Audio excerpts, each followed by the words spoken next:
La semaine de l'industrie, ça sert à parler aux jeunes et aux moins jeunes du monde industriel, de l'industrie d'aujourd'hui, de l'industrie du futur, de l'industrie de demain, de donner envie, de changer les représentations sur ces images d'Épinal que peuvent représenter l'industrie, de dire que l'industrie, c'est votre avenir et que vous êtes l'avenir de l'industrie, de le dire à des lycéens, à des collégiens, à des demandeurs d'emploi. Pour ce faire, il y a des visites qui sont organisées tout au long de cette semaine. Alors pour ce faire, l'ensemble des acteurs, que ce soit les enseignants, les entreprises, le rectorat, la DRAF, etc., se mobilisent effectivement pour accompagner des élèves dans des entreprises, dans des centres de traitement, etc. Et pour parler toute la semaine de ces métiers de l'entreprise et de l'industrie. Ça sert peut-être à susciter des vocations chez les jeunes, à leur dire que c'est leur avenir, l'industrie.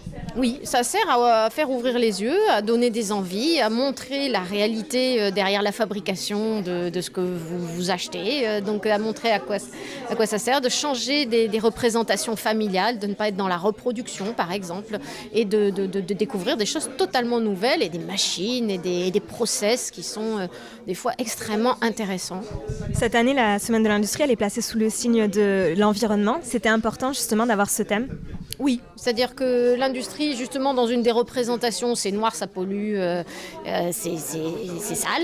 Et en fait, non, l'industrie, c'est aussi ce qui va sauver l'écologie, c'est ce qui va accompagner l'écologie, c'est de moins en moins polluant. Les stratégies industrielles sont de plus en plus écologiques, économes des ressources, et il se passe énormément de choses sur ce thème. Et c'était pour ça que cette année, c'est le focus, c'est le point d'orgue, c'est montrer que l'industrie, c'est écologique.